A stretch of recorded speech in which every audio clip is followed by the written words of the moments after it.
Hello everyone, मैं हूं आपका दोस्त Sachin Sharma. All exam place के यूट्यूब चैनल पर आप सभी का बहुत स्वागत करता हूं और आशा करता हूं कि आप सभी पहले की तरह बहुत बढ़िया होंगे। हमारी करंट अफेयर्स की सीरीज में दोस्तों आज हम 27 अगस्त 2020 के सभी इंपॉर्टेंट करंट अफेयर्स के क्वेश्चंस का डिस्कशन करेंगे। ये questions bank, SSC, railway, Vyapam, state PSC, jail प्रहरी जैसे एग्जाम्स में आपके लिए बहुत ही ज़्यादा इंपॉर्टेंट साबित होने वाले हैं।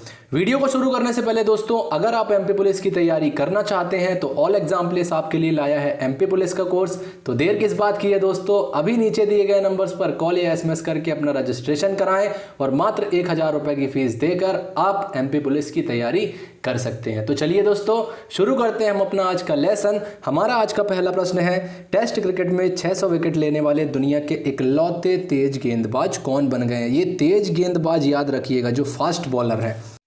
तो दोस्तों इंग्लैंड के तेज गेंदबाज जेम्स एंडरसन अंतर्राष्ट्रीय टेस्ट क्रिकेट में 600 विकेट लेने वाले दुनिया के पहले तेज गेंदबाज बन गए हैं। इन्होंने पाकिस्तान के खिलाफ टेस्ट सीरीज के आखिरी टेस्ट मैच में पाकिस्तानी टीम के कप्तान अजहर अली का विकेट चटकाकर ये उपलब्धि जो है हासिल कर ली है।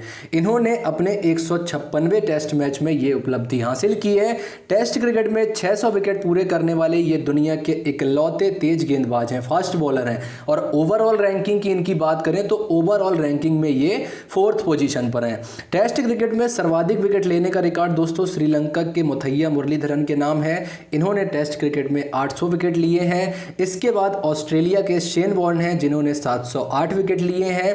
इसके बाद भारत के अनिल कुंबले का नाम आता है जिन्होंने 619 विकेट लिए हैं। और अब चौथे नंबर पर ये जेम्स एंडरसन आ गए हैं। तो जो हमारा प्रश्न क्रमांक 1 है कि टेस्ट क्रिकेट में 600 विकेट लेने वाले दुनिया के इकलौते फास्ट बॉलर कौन बन गए हैं, तो ये बन गए हैं बी, जेम्स एंडरसन। बढ़ते हैं अगले प्रश्न की ओर। हमारा अगला प्रश्न है, हाल ही में किस राज्य में आफ्स्पा को 6 महीने के लिए बढ़ा दिया गया है।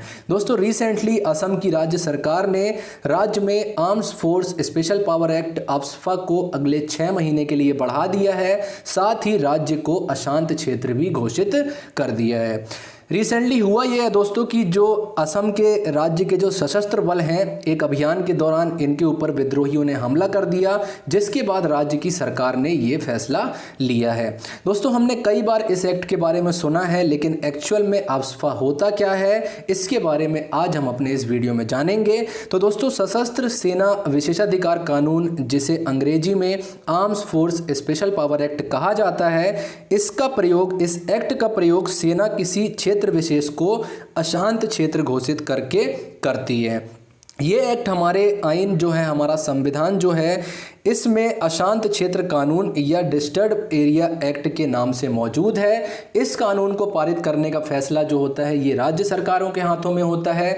जिस क्षेत्र में आफ्स्पा कानून लागू कर दिया जाता है वहां पर सेना को जबरदस्त शक्तियां प्रदान कर दी जाती हैं। चेतावनी देने के बावजूद भी अगर कोई व्यक्ति कानून को तोड़ता है तो उसकी मृत्यु हो जाने तक बल का प्रयोग जो है ये सशस्त्र सेनाओं द्वारा किया जा सकता है।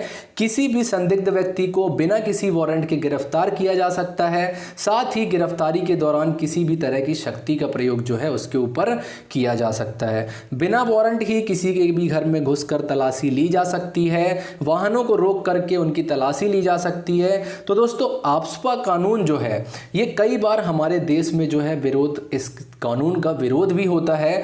समय समय पर इसे खत्म करने की मांग भी जो है कई संस्थाएं कर चुकी हैं। पूर्वोत्तर भारत में जो हमारा नॉर्थ ईस्ट एरिया है, जो असम, मेघालय, मिजोरम, त्रिपुरा, नागालैंड वाला एरिया है, यहाँ पर बहुत लंबे समय से ये कानून लागू रहा है। इसके अलावा जम्मू कश्मीर में भी कुछ समय के लिए इस एक्ट को कई बार लागू किया जा चुका है। दोस्तों आपको क्या लगता है, आफ्स्पा को लागू कर दे रखना चाहिए या फिर इसे खत्म कर देना चाहिए या फिर इसमें अमेंडमेंट करना चाहिए या फिर इसकी जगह कोई नया कानून लाना चाहिए? आपकी इस संबंध में क्या राय है, कमेंट बॉक्स में अपनी राय जरूर दें। लौटते हैं प्रश्न पर। प्रश्न में पूछा है कि किस राज्य में आफ्स्पा कानून को 6 महीने के लिए बढ़ा दिया गया है, तो ये बढ़ाया गया है ए, असम में।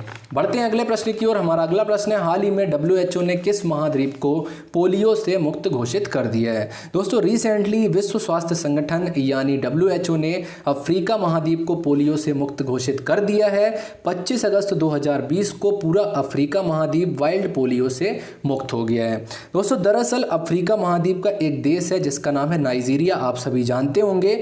ये एकमात्र अफ्रीका का ऐसा देश बचा हुआ था जहां पर पोलियो का मामला सामने आया था। यहाँ पर पिछले 4 सालों में जो है 2016 में आखिरी पोलियो का मामला सामने आया था और इसके बाद से एक भी मामले सामने नहीं आए हैं और इसी के चलते WHO ने अफ्रीका महाद्वीप को पोलियो से मुक्त घोषित कर दिया है। WHO ने दोस्तों वर्ष 1988 में पोलियो उन्मूलन अभियान जो है ये शुरू किया था। तब से लेकर आज तक लगभग पूरी दुनिया से लगभग पोलियो जो है ये खत्म किया जा चुका है। नाइजीरिया बस एकमात्र ऐसा देश बचा हुआ था अफ्रीका महाद्वीप का जहां पर वर्ष 2016 में पोलियो का आखिरी मामला आया था। अब दोस्तों दुनिया में केवल 2 ही ऐसे देश बचे हैं जहां पर पोलियो वायरस सक्रिय है और ये 2 देश हैं पाकिस्तान और अफगानिस्तान। अपने देश भारत की बात करें दोस्तों, हम तो 27 मार्च 2014 को ही हमारे देश भारत को WHO ने पोलियो से मुक्त घोषित कर दिया था। पोलियो की बात करें दोस्तों तो ये एक वायरल संक्रमण होता है जिसमें संक्रमित व्यक्ति जो होता है इसके शरीर के अंगों में विकलांगता आ जाती है, वो डिसेबल्ड हो जाता है।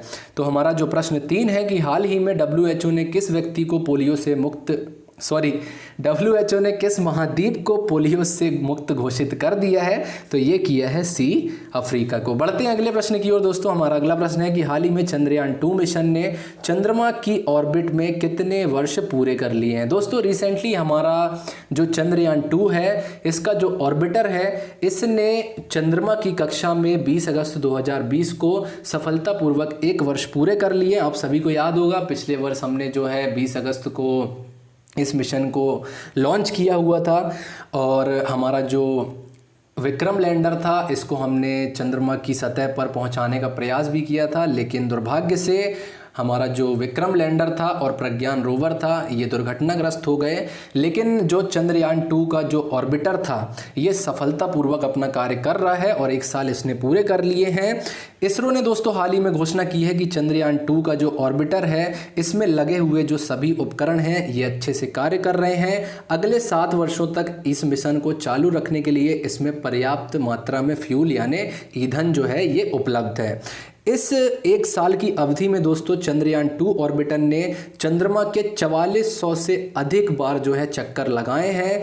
चंद्रयान 2 ऑर्बिटर में 8 वैज्ञानिक उपकरण और पेलोड लगे हुए हैं। साथ ही चंद्रमा की सतह पर मैपिंग के लिए इसमें हाई रेजोल्यूशन कैमरे भी लगाए गए हैं। तो हमारा जो प्रश्न 4 है तो ये हो गए हैं D 1 साल। हमारा अगला प्रश्न है दोस्तों कि तेंजिंग नॉर्गे राष्ट्रीय साहसिक पुरस्कार से किसे सम्मानित किया गया है। दोस्तों हाल ही में भारतीय वायुसेना के एक विंग कमांडर हैं जिनका नाम है गजानन यादव जी, इनको जो है तेंजिंग नॉर्गे राष्ट्रीय साहसिक पुरस्कार से सम्मानित किया गया है। गजानन यादव जो है ये पैराशूट जंप प्रशिक्षक हैं, ट्रेनर हैं। ये इंडियन एयरफोर्स की स्काई डाइविंग टीम जो है जिसका नाम है आकाश गंगा उसके सदस्य भी हैं। इन्होंने दोस्तों अभी तक 2900 से अधिक बार जो है छलांग जो है इन्होंने लगा चुकी है।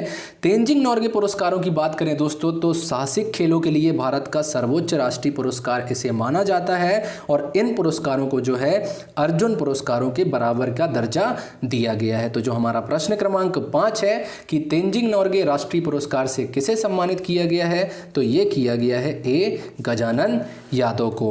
हमारा अगला प्रश्न है कि इनमें से किसे चुनाव आयुक्त नियुक्त किया गया है। तो दोस्तों हाल ही में केंद्र सरकार ने पूर्व वित्त सचिव यानी फाइनेंस सेक्रेटरी रिटायर्ड IAS अधिकारी राजीव कुमार को चुनाव आयुक्त के तौर पर नियुक्त किया है। जो छात्र हमारी करंट अफेयर्स की सीरीज को रेगुलर बेस पर फॉलो कर रहे हैं उन्हें पता होगा कि कुछ दिन पहले मैंने ये क्वेश्चन लाया था जिसमें मैंने ये बताया था कि अशोक लवासा जो हैं इन्होंने अपने पद से इस्तीफा दे दिया था। एशियाई विकास बैंक या एशियन डेवलपमेंट बैंक का उपाध्यक्ष नियुक्त कर दिया गया था जिसके चलते इन्होंने अपना इस्तीफा दे दिया था चुनाव आयुक्त के पद से।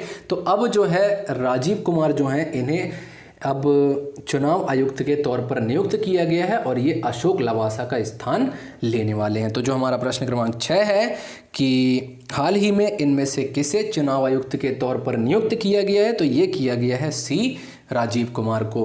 तो दोस्तों यहीं पर समाप्त होता है हमारा आज का लेसन। उम्मीद करता हूं आपको हमारी करंट अफेयर्स की ये सीरीज पसंद आ रही होगी। अगर आप हमारे चैनल पर नए हैं और अभी तक आपने हमारे इस चैनल को सब्सक्राइब नहीं किया है तो अभी इस चैनल को सब्सक्राइब करें, वीडियो को लाइक करें, अपने दोस्तों से शेयर करें।